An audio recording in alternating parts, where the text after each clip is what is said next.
Welcome back, friends, and especially to those of you who've stood for something when it wasn't easy. Today's story is for you.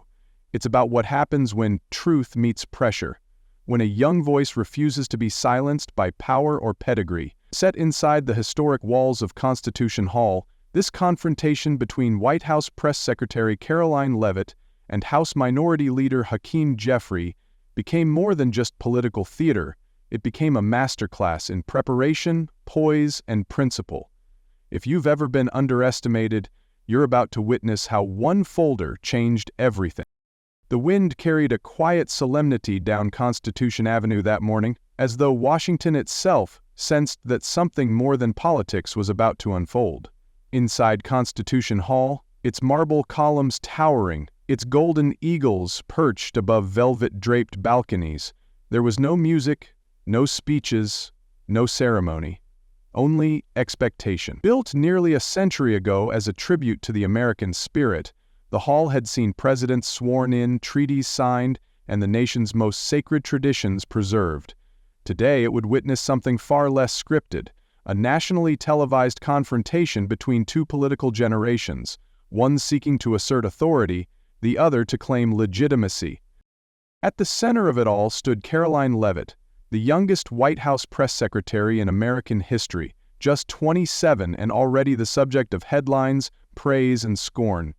She sat poised at the central witness table, alone, without legal counsel, flanked by stacks of annotated briefings and a single leather folder, its contents known only to her and the press team who helped her prepare for this moment. Just steps away sat House Minority Leader Hakeem Jeffries, the 54-year-old Democrat with decades of political warfare behind him, known for his surgical questioning and made-for-TV takedowns.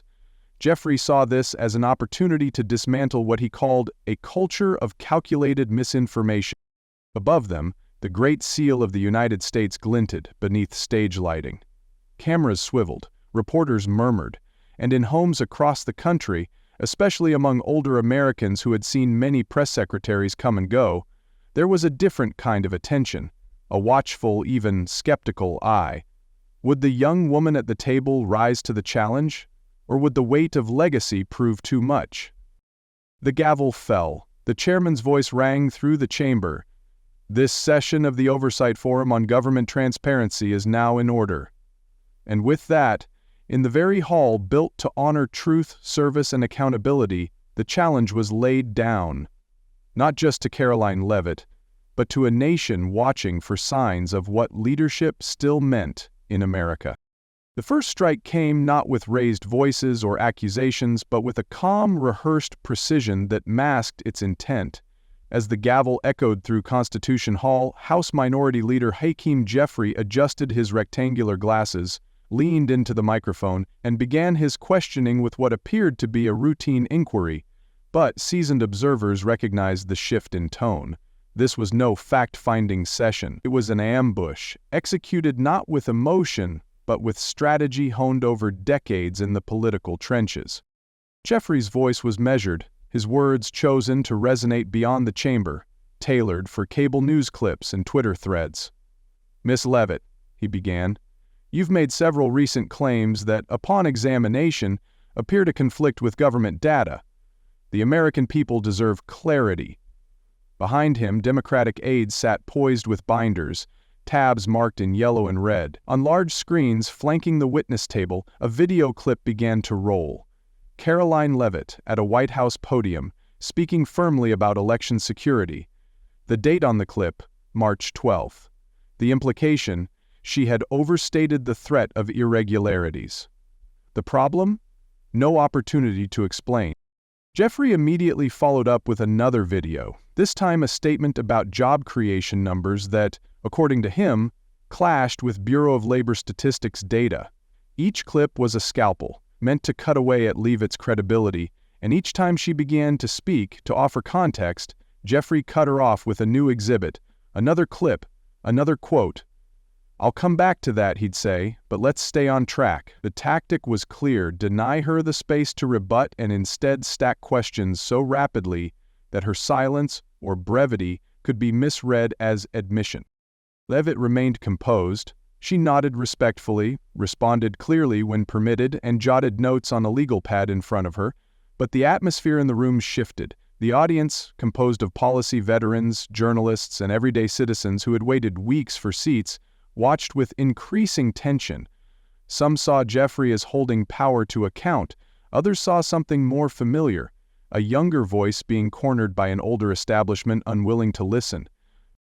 Behind Leavitt, Republican staffers leaned forward in their seats. One quietly tapped the leg of Representative Dale Morrison, whispering that the timeline on the first video didn't match briefing records. But no objection was raised, yet. The show was still in motion, and Jeffrey, a master of media optics, was in full command. His tone remained professional, but his goal was unmistakable: to create a narrative of incompetence through sheer volume. By the 10th minute, Jeffrey had rattled off 6 examples of alleged misstatements. The final one carried a sharper edge. "Given the pattern emerging here," he said, pausing for effect, "do you truly believe you're qualified to represent the United States government on matters of truth and policy?" A hush fell across Constitution Hall. Even some of Jeffrey's colleagues looked uneasy. The question wasn't policy. It was personal. The weight of age, credibility, and legacy had just been hurled across the table, cloaked in procedure. And still, Karoline Leavitt had yet to open the folder resting quietly at her side. The moment after Jeffrey's final question lingered in the chamber like a held breath.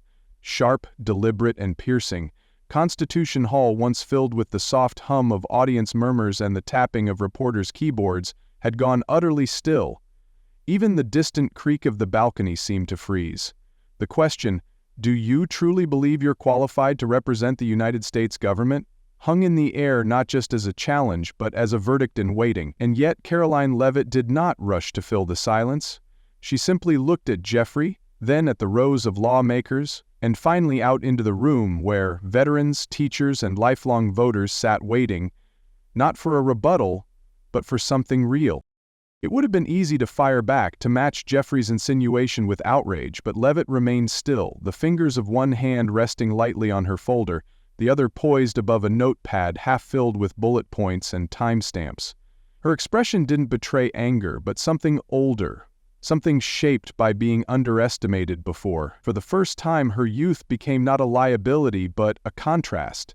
The image of a younger generation not shouting to be heard, but preparing to speak when it mattered most. For a brief moment her mind drifted, not out of distraction, but recollection. She remembered her grandfather's voice, gravelly but unwavering, telling her at age 12, "Never talk first in a fight you didn't pick. Let the room show you who it really is."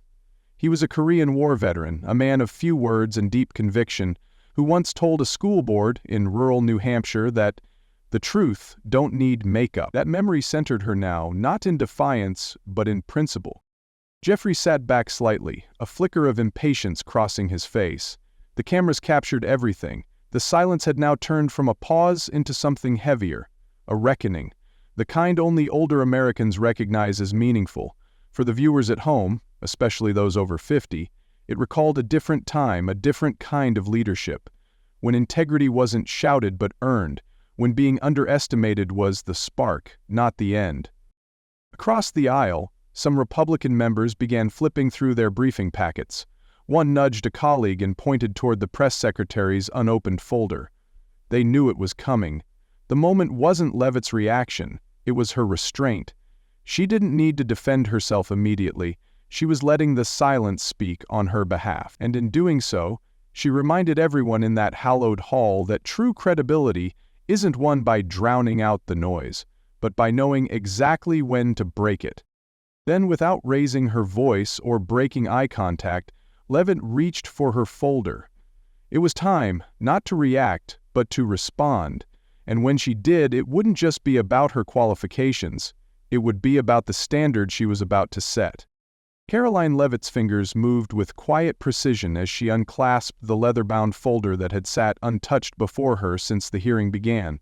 No dramatic gestures, no theatrical reveal, just a deliberate, silent act that drew the eyes of everyone in Constitution Hall. The symbolism was unmistakable. This was not a counterattack, but a reckoning.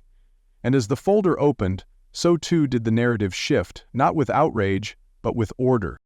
"Mr. Chairman," she said, her voice calm but carrying across the marble chamber, "before I respond to Congressman Jeffries' question regarding my qualifications, I ask permission to submit several documents into the official record."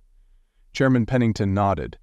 Leavitt passed the first packet to an attending aide, who began distributing copies along the dais.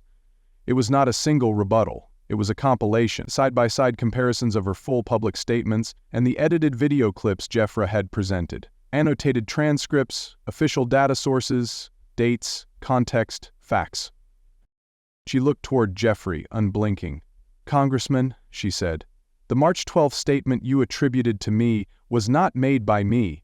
The original transcript shows that the clip played today was from January 12th of the previous year, made by my predecessor, not myself. I've highlighted the timestamp on the bottom right corner of the video frame." Murmurs rippled through the room as members flipped to the marked section. Even some Democratic aides leaned in. Next came the revised Bureau of Labor Statistics data release the day before the clip in question. "As you can see," Leavitt explained, "I cited the updated figures, not the preliminary ones. The context was edited out in the version shown here." She paused just long enough to let the weight of that statement settle. What had seemed just minutes ago like an unraveling press secretary now looked more like a prosecutor laying out a case. Her voice was steady, her facts aligned, and her folder prepared not in panic but in anticipation had become her strongest advocate. Jeffrey sat noticeably more still now, flipping through the handouts, his jaw tense. Leavitt wasn't grandstanding, she wasn't angry, she was organized, surgical, unshaken, and with each page revealed the room itself began to shift. The audience, once subtly expectant of her downfall, now leaned forward for a different reason, not to see a stumble, but to witness a reversal. Reporters clattered on their keyboards, C-SPAN cameras zoomed in. The once quiet folder had become a fortress of truth, and Leavitt was walking its halls with command. As she turned to the final document, she looked up once more. "I believe, Congressman, that your question about my qualifications deserves an answer. But first, we must clarify the facts." And with that, she set the tone, not just for the next 5 minutes, but for a hearing that would no longer be remembered as an interrogation, but as a turning point. What followed over the next 10 minutes was less a defense and more a meticulous unraveling, a quiet but devastating correction of every claim made against her.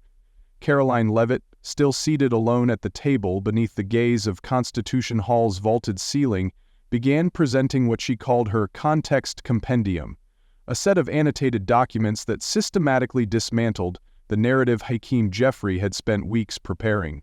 One by one, she addressed each edited clip, each data point, each supposed contradiction, not with opinions, but with receipts. "For the record," she said, "the statement on border apprehensions referenced by Congressman Jeffrey was taken from a broader response regarding the monthly migration trends. The figures I used, seasonally adjusted and verified by Customs and Border Protection, were fully footnoted in my briefing transcript, which I've included here." She slid another sheet to the clerk, who distributed it to the committee. The data was precise, sourced, and time-stamped. Members flipped pages, highlighters in hand, some frowning, not at her, but at the realization of what had just been revealed.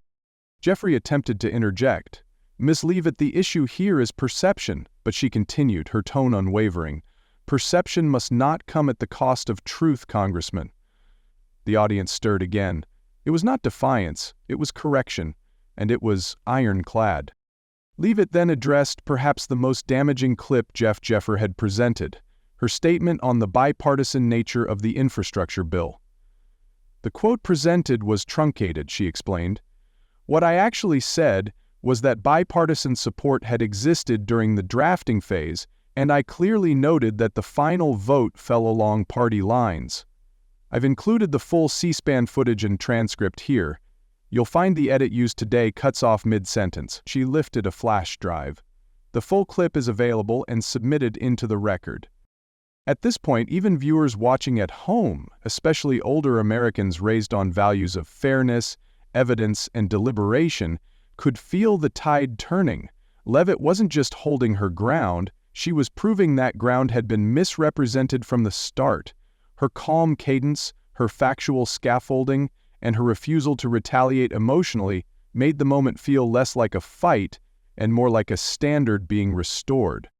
As she reached the final point, Leavitt placed one last page on the table. This is a documented list of 17 instances in the past 3 months where public statements from my office were either misquoted, stripped of context, or falsely attributed by members of this chamber. It was an accusation, it was accountability. She was not attacking Jeffrey personally, she was illuminating the broader pattern. By now the temperature in Constitution Hall had changed. The room wasn't cold with anticipation, it was warm with realization. This wasn't just about Leavitt defending her name. It was about showing how truth, when prepared and presented with clarity, has a voice louder than accusation. The folder lay nearly empty now, but its contents had reshaped the entire hearing. With her final document resting on the table and the once hostile room now blanketed in a stunned silence, Karoline Leavitt straightened her back and looked directly at Congressman Jeffrey. "Now, Congressman," she said, her tone clear and unwavering, "you asked me if I believe I'm qualified to represent the American people as White House press secretary. Let me answer that plainly." She reached for one last sheet, this time not a transcript or data point, but a single page bearing the seal of the Poynter Institute. "This," she said, holding it up for the cameras, "is an independent analysis of press briefing accuracy conducted over the last 2 decades. She paused, letting the weight of her words catch up to the room. "According to their study, during my tenure, the White House press office has maintained a factual accuracy rating of 96.4%, the highest recorded in the report's entire history." A quiet gasp swept across Constitution Hall, followed by a rustling of pages, as committee members skimmed the report they'd just received. "This isn't about perfection," Leavitt continued, "but about standards, the American standard, truth over optics, facts over narrative, and leadership not measured by age or by resume, but by results, integrity, and accountability." She paused to let that settle. "So yes, Congressman, I do believe I'm qualified. Not because I've avoided mistakes, but because I correct them, own them, and refuse to mislead the people I serve." Then she pivoted to something deeper, something no statistic could fully capture. "I also want to address a pattern I've quietly endured since stepping into this role," she said, now lifting another sheet. "This is a compilation of public statements made by you and members of your caucus. 14 references in total to my age, my appearance, or my readiness, none of which were applied to my male predecessors, some of whom were only a few years older than me when they held this office." On the chamber screens, quotes appeared. "The girl at the podium looks like a sorority intern, probably still figuring out how to vote." No names were called, no accusations leveled, just the evidence, and the implication that dignity shouldn't be earned through trial by fire, but respected through performance. "I'm not here to claim victimhood," Leavitt said finally. "I'm here to clarify what should be obvious, that truth doesn't require seniority to speak, and that service to this nation should be judged not by who you are, but by what you bring to the table." In that moment, Karoline Leavitt didn't just defend her position, she redefined the metric by which public servants should be measured. And whether viewers agreed with her politics or not, the message was undeniable. The American standard still mattered. And she had just met it. As Karoline Leavitt's final words settled into the silence, something subtle but unmistakable began to unfold inside Constitution Hall. A shift, not just in tone, but in posture, presence, and power. Members of the committee who had earlier exchanged knowing glances now sat more reserved, some staring down at the documents she had submitted, others tapping pens or adjusting microphones with uneasy hands. The press gallery, once abuzz with quiet anticipation of a political stumble, was now filled with a different energy, respect tinged with surprise. Even among the Democrats, a few expressions had softened. Congressman Jeffrey, once the orchestrator of what was meant to be a public unraveling, now appeared visibly disarmed, his notes untouched, his previous confidence dulled. He adjusted his glasses, said nothing, and avoided the cameras that were now trained on him more than on Leavitt. The Republican members sat straighter, nodding subtly, some even offering small, deliberate taps on the table in acknowledgement. They knew what had happened. A narrative reversal not through outrage, but through order, through preparation, through facts. Viewers at home, especially those older Americans who had watched countless hearings, scandals, and briefings over the years, could feel it too. This wasn't just a win, it was a moment of earned legitimacy, the kind that cuts through cynicism. Chairman Pennington cleared his throat and leaned toward the microphone.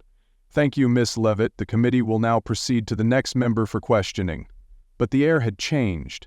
Questions no longer came sharpened like knives. They came measured, cautious. Karoline Leavitt had not simply survived the hearing, she had redefined it, and in doing so she'd done something few expected. She had taken control not only of her own story, but of the room itself. As the hearing adjourned and the echo of the gavel faded into the marble walls of Constitution Hall, Karoline Leavitt gathered her documents with quiet finality. She didn't linger for applause or chase cameras. She simply stood, nodded to the chairman, and walked out the same way she had entered, composed, prepared, and undeterred. But outside those doors, the story had already begun to take on a life of its own. Cable news anchors restructured their narratives. Headlines rewrote themselves in real time, and among Americans, especially older viewers who'd tuned in expecting a young official outmatched, there was a shared realization. They had witnessed a moment of generational clarity, not a political victory, but a civic one. In that historic hall built to honor American ideals, a new voice had stood not on flash, but on foundation, and the echo of that voice would linger long after the chamber had emptied. This story reminds us that in a time of manufactured outrage and choreographed takedowns, truth still carries the greatest weight, when delivered with discipline and dignity. Karoline Leavitt didn't win the room by shouting louder or playing to a partisan audience.